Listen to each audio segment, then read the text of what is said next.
Female reproductive system, आपका ये figure दिखाया गया है, ये आपका नहीं फीमेल का, फीमेल रिप्रोडक्टिव सिस्टम।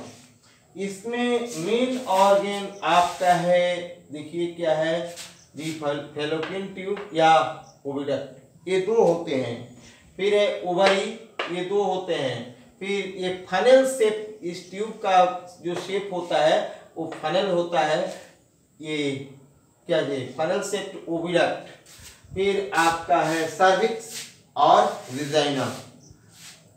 अब देखिए इसमें क्या होता है कि जैसा कि आपने देखा है कि मेल रिप्रोडक्टिव सिस्टम में आपका टेस्ट जो है वो बॉडी से थोड़ा सा अलग हटकर नीचे बिलो होता है, क्योंकि स्पर्म फॉर्मेशन के लिए, स्पर्म बनने के लिए टेम्परेचर जो होना चाहिए जिसमें स्पर्म का प्रोडक्शन हो सके, वो बॉडी टेम्परेचर से एटलीस्ट 3 डिग्री कम होता है। इसलिए वो थोड़ा सा लोअर टेम्परेचर के लिए हम लोग नहीं बनाते हैं, भगवान ही बना के रखा है जी। बॉडी से नीचे एब्डोमिनल कैविटी से नीचे रहता है, बाहर बॉडी के अंदर मतलब कि भीतर क्या बोलते हैं, ये एब्डोमेन के अंदर नहीं रहता। लेकिन फीमेल का जो ओवरी है वो एब्डोमेनियल कैविटी पेट में ही रहता है, लेकिन उससे थोड़ा सा नीचे रहता है। जैसे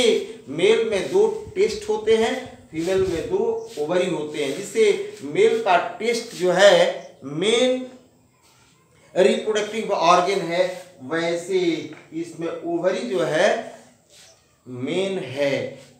फर्क ये होता है कि मेल में बहुत सारा हंड्रेड्स ऑफ स्पर्म एक बार में तैयार होते हैं, लेकिन कोई एक ही स्पर्म एक एग से फर्टिलाइज होता है। लेकिन फीमेल में आप देखेंगे कि एक बार में 2 ओवरी है, मगर कोई एक ही ओवरी, चाहे ये ओवरी करे चाहे लेफ्ट या राइट, कोई एक ओवरी और एक मैच्योर एग देता है एवरी 28 डेज। हर 28 दिन के बाद एक ही एग बनता है। कब तक? एज ऑफ पॉवर्टी से लेकर जितना दिन का उसका लाइफ है, मतलब 45 to 50 ईयर्स तक की एज तक जो रिप्रोडक्टिव लाइफ है, ये एक साल मैंने 1 महीने में एक तैयार होता है और एक ही फ्यूज होता है। ये कभी कभी 2 होता है, उसका बारे में आप बाद में देखिएगा।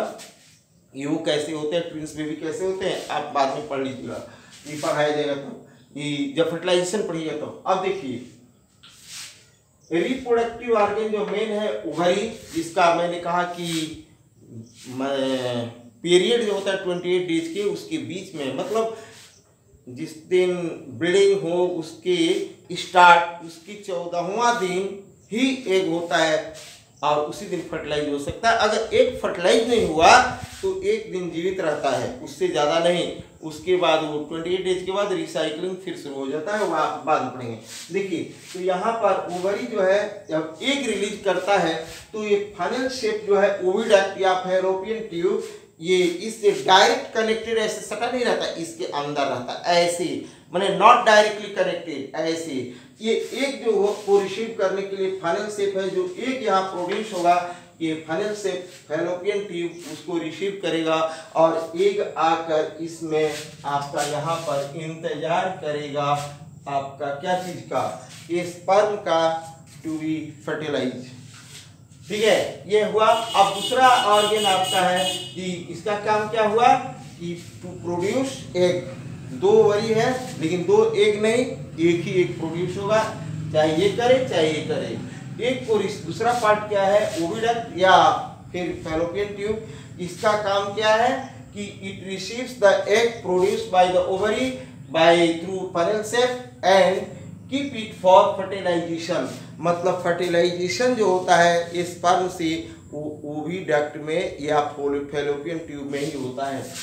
यहाँ पर जो होता है आपका क्या फर्टिलाइज या जाइगोट, वो फिर आपका चला आता है यूटेरस में, जिसको ओम भी कहते हैं। यूटेरस में आने के बाद यहाँ पर उसके लिए थिक वॉल होता है जो हर महीने बनता है। अगर नहीं फर्टिलाइज हुआ एग तो ये फट कर फिर ब्लड बनकर एक विजाइनल ब्लीडिंग के रूप में बाहर शरीर से निकल जाता है फीमेल का, और वो फर्टिलाइज एग इसके अंदर आकर फिर आपका मतलब रास्ते में एम्ब्रायो में बदलता है, यहाँ आकर फिर वो आपका बदल जाता है धीरे धीरे सेल डिवीजन द्वारा आपको ये बेबी में, और it will take nearly 9 month.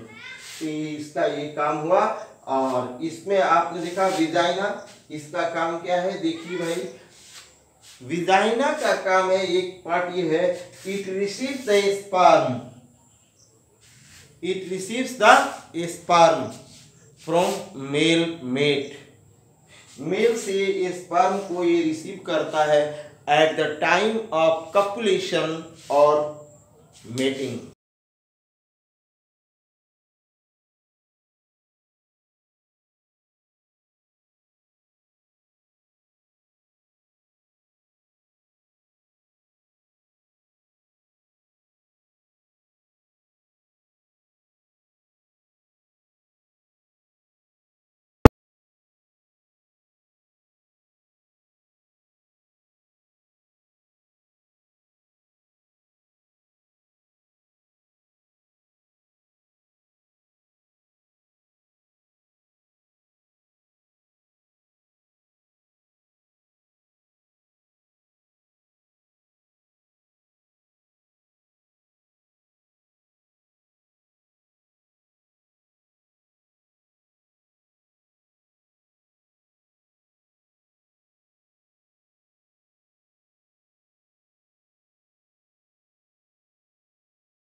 And then the egg which is waiting for the sperm, जिस दिन वो रिलीज होगा एक दिन तक ही, उसी दिन, दूसरा दिन नहीं, मर जाएगा ये एक, क्या ये नहीं, स्पर्म डाई हो जाएगा, तो उसको रिसीव कर वेट करता है। जब स्पर्म जाता है तो एक एग से एक स्पर्म क्या करता है, मिलता है, जाइगोट बनता है, फिर वो lump of muscles, hollow ball of muscles बनता है जिसको आप एम्ब्रायो कहते हैं। वो एम्ब्रायो चलते हुए आता है तो यूटेरस के लाइनिंग में आकर धंस जाता है, और वहां पर इसमें जो ब्लड होते हैं वो उसको क्या न्यूट्रिएंट्स देते हैं, और उनका भोजन मतलब उसमें अब डेवलपमेंट होने लगता है। बाकी आप पढ़ेंगे fertilization and how a baby grows in, how a zygote grows into a baby, वहाँ दूसरा टॉपिक में पढ़ेंगे। आपका यही चीज है, दो होता है ठीक है, लेकिन एक ही प्रोड्यूस करता है, कोई एक चाहिए।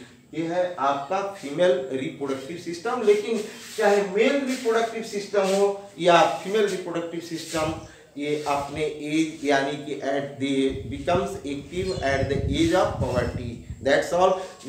मजाक मत उड़ाइएगा टॉपिक को, क्योंकि इस बार आया था मेल सेक्स ऑर्गन का, तो इस बार हो सकता है कि फीमेल ही आ जाए, लेकिन हम नहीं कहेंगे भाई, क्योंकि कोई भी आ सकता है। आपका दोनों सिलेबस में है और इसमें ऐसा कुछ नहीं लिखा है जिसका आप मजाक उड़ा सकें। बहुत आसान चीज़ है, बहुत बढ़िया चीज़ है। Biology is nothing for up to class 10।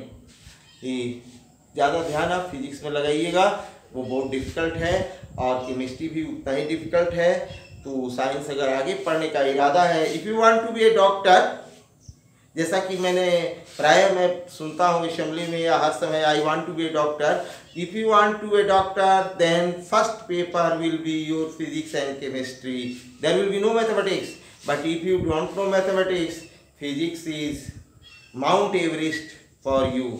Then if you want to be a doctor, then must study physics and chemistry first, then biology, and To study physics, mathematics is essential. That's all. Now I am going to stop this topic, and if you like the video, please subscribe the channel and comment it.